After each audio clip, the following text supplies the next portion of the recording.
ఓం సత్యం ఉండండి. ఓం సత్యం. మనము any time యాక్టివిటీలో మనం ఉండాలి.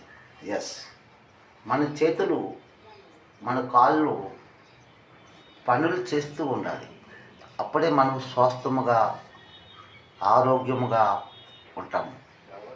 పనులు చేస్తే మనకు ఆకలి పుడుతుంది, అవునా కదండి. మనకి చెమట వస్తుంది, ఫటాఫట్ రైట్గా ఉంటాం. పనుల దగ్గర మనము వెనకాడకూడదండి. పనుల దగ్గర మనం వెనకాడితే అది మనలో బద్ధకం వచ్చేస్తుంది. ఎస్, ఆ బద్ధకమే నీకు దరిద్రం అయిపోతుంది. అవునండి, అది దరిద్రం. ఎలాగా అంటే బద్ధకము, శరీరంలో బద్ధకం వస్తే నీకు ఆటోమేటిక్గా నీకే ఆ జబ్బు జ్వరంలో నువ్వు వెళ్ళిపోతావు. అందుకని ఎనీ టైం మనము పనులు చేస్తుండాలి, ఈ శరీరాన్ని ఆడిస్తుండాలి. మనము పరలోకం నుంచి వచ్చిన పరదేశీయులు మనమే. ఇక్కడ జీవించడానికి వచ్చాం మనం కొంతకాలం. ఆ అమ్మ బిడ్డలమంటే ఆ అమ్మ పోలికలతోనే మనం ఉన్నాం, దేవుని పోలికలతోనే మనం ఉన్నాం. మన న్యాయబద్ధంగా మనం తడుచుకొని ఉంది కదా. ఆ న్యాయంలోటే నారాయణుడు నానకు నారద గురుమూర్తి నాథ ఉన్నాడు. ఎస్, అన్యాయంలో లేరు, ఎవరు కూడా లేరు.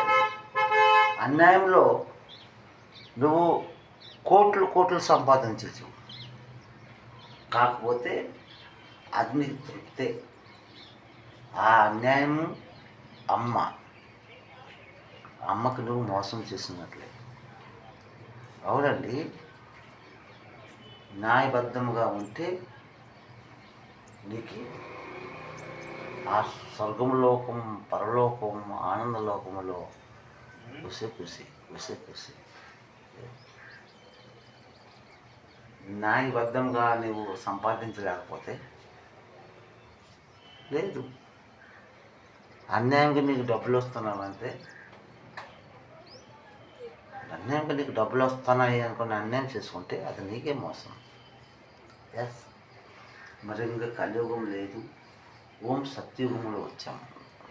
మనం ఈ సత్యంనే అలవాటు పరుచుకోవాలి.